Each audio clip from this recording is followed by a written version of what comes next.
Olá a todos vocês que estão acompanhando esse meu vídeo aqui no meu canal, sejam vocês historiadores, estudantes, simpatizantes ou ignorantes da história.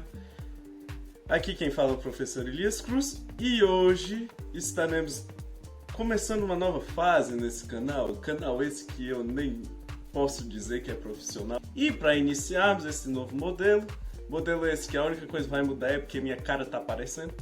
Hoje estarei falando sobre os movimentos sociais da Primeira República.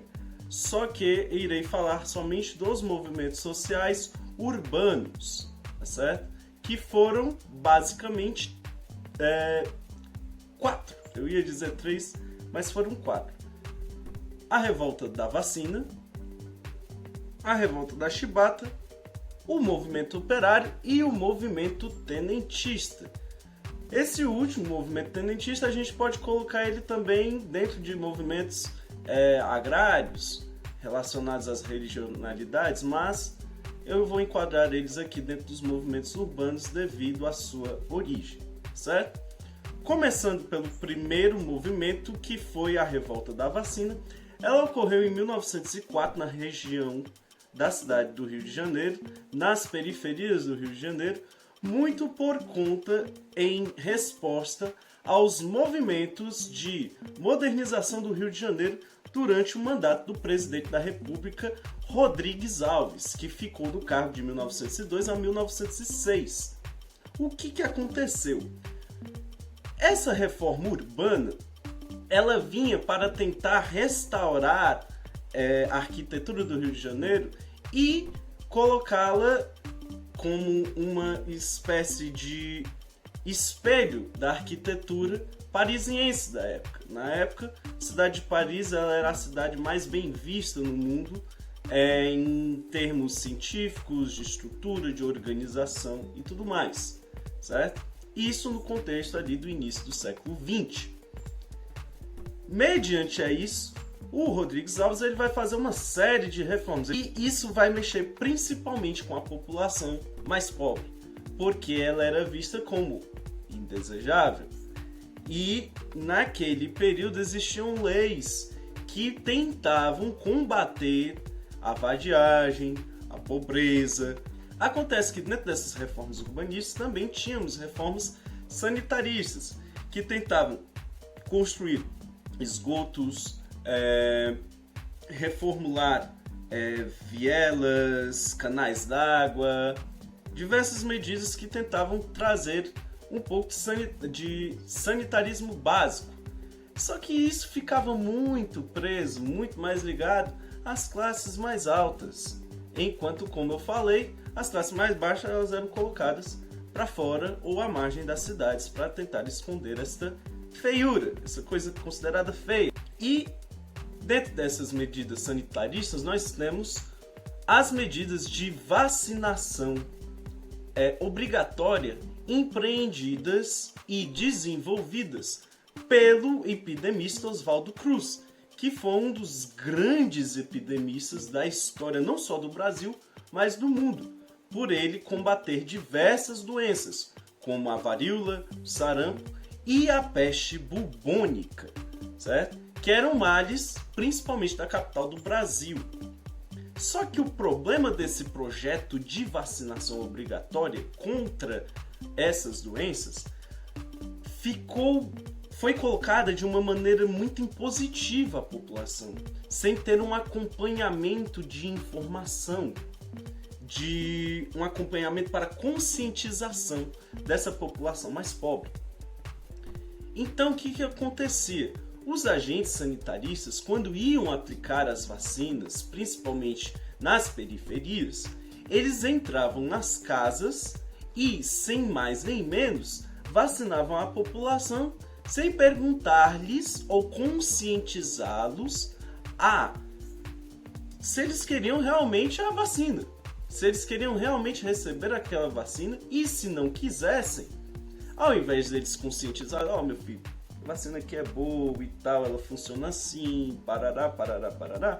Não, eles simplesmente aplicavam ela à força, pegavam a pessoa iam com forças policiais para poder dar essa vacina.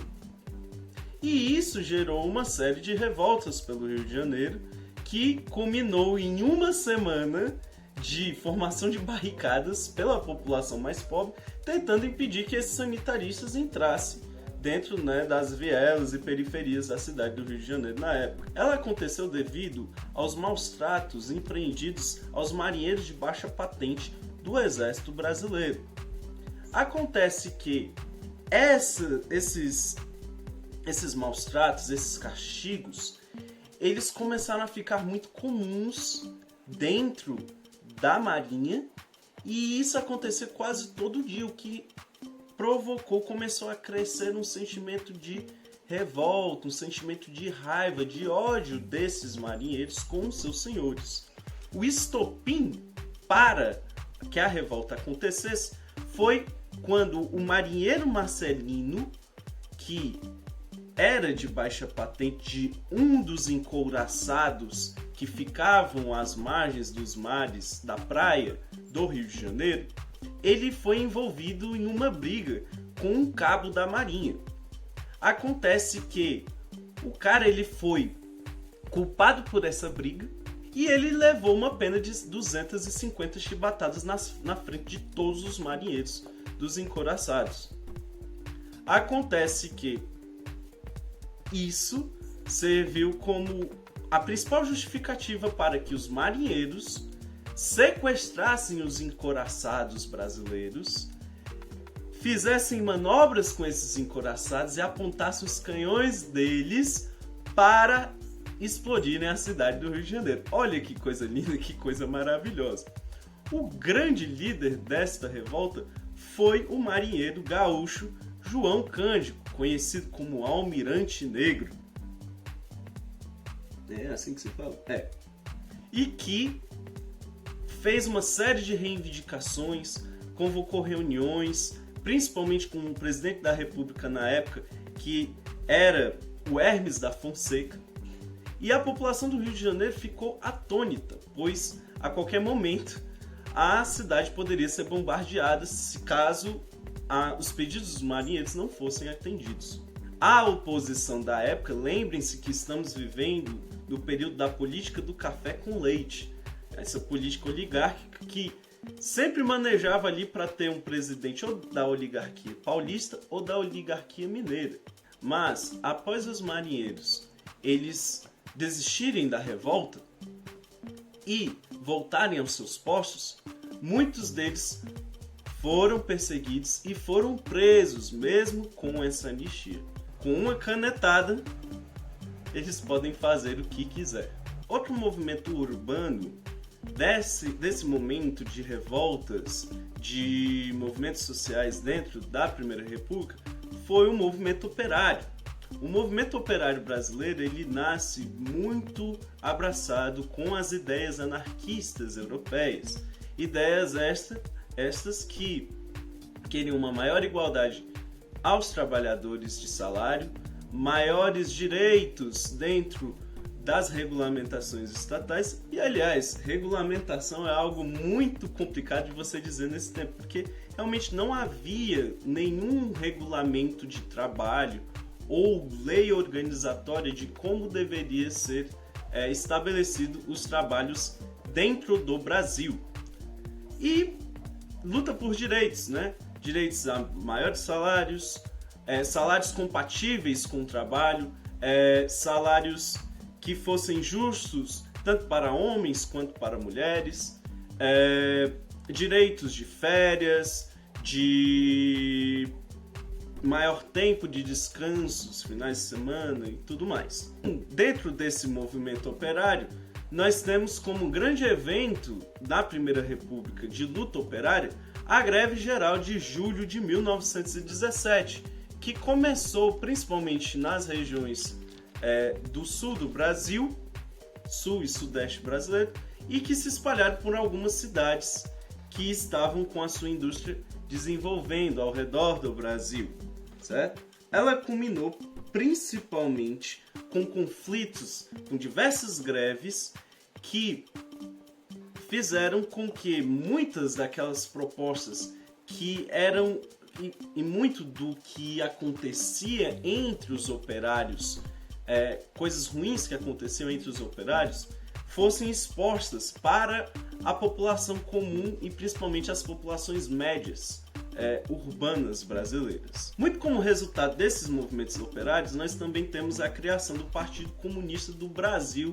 em 1922, inspirados pela Revolução Russa, que aconteceu em 1917 e que tenta trazer maior voz, maior autonomia aos trabalhadores operários brasileiros da época. E por último, temos o movimento tenentista, que, como eu falei no início, não foi um movimento somente urbano, mas também teve dentro da sua organização lutas agrárias pelo Brasil. Ele foi um movimento de jovens militares contra a passividade das populações urbanas brasileiras, principalmente da classe média, contra o domínio oligárquico brasileiro do período. Nas eleições de 1921 para tomar posse o novo presidente do Brasil em 1922, nós temos a sublevação de alguns jovens militares. Dentre eles podemos citar Luiz Carlos Prestes, Juarez Távora, Eduardo Gomes, Siqueira Campos, Cordeiro Farias e Juracy Magalhães, caras que tentaram impedir que a política do café com leite continuasse colocando presidentes a seu bel prazer nessas eleições deste ano. E eles conseguiram ter o apoio de oligarquias ao redor do Brasil, como falei, oligarquias ascendentes como a do Rio de Janeiro e Rio Grande do Sul, mas também oligarquias da Bahia, de Pernambuco, representando o norte, e do Distrito Federal da época, que ficava no Rio de Janeiro, contra essa política de troca de favores. Dadas as eleições, o presidente Arthur Bernardes, que representava os interesses oligárquicos da política do café com leite, se elegeu. E logo no seu ano de posse, nós temos início a vários levantes tentando impedir a posse de Arthur Bernardes. Dentre eles, o mais conhecido foi a Revolta dos 18 do Forte de Copacabana, que alvoroçou, criou uma série de conflitos armados dentro da capital federal. Essas revoltas que aconteceram após a posse de Arthur Bernardes, elas não tiveram sucesso. Elas foram suprimidas pelas forças federais. Com esse fracasso dessas revoltas, em 1924, o Luiz Carlos Prestes, que era um desses jovens militares ascendentes, ele vai organizar uma coluna armada para seguir por várias regiões do Brasil para tentar tirar do poder as oligarquias de cada estado brasileiro onde ele conseguisse. A coluna Prestes ela durou de 1924 a 1927. Só que essa coluna ela possui muitos problemas devido à falta de suprimentos, pela falta de apoio dos próprios militares que estavam envolvidos nessas lutas, e os coronéis rurais dos estados brasileiros, enquanto a coluna passava, eles atacavam essas colunas e dificultavam mais ainda a mobilização dessas colunas, que tentavam pegar o povo dessas pequenas cidades e juntar à coluna para libertar o Brasil. A coluna se dispersa em 1927 e aqueles que haviam lutado, liderado a coluna, vão procurar refúgio na Bolívia e fogem do Brasil. Enfim, esse foi o vídeo de hoje. Espero que vocês tenham gostado.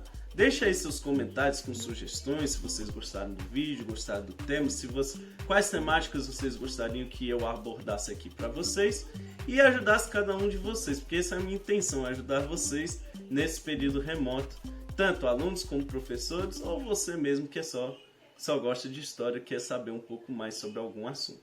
Deixe seu vídeo, curta o vídeo e assine o canal. Valeu!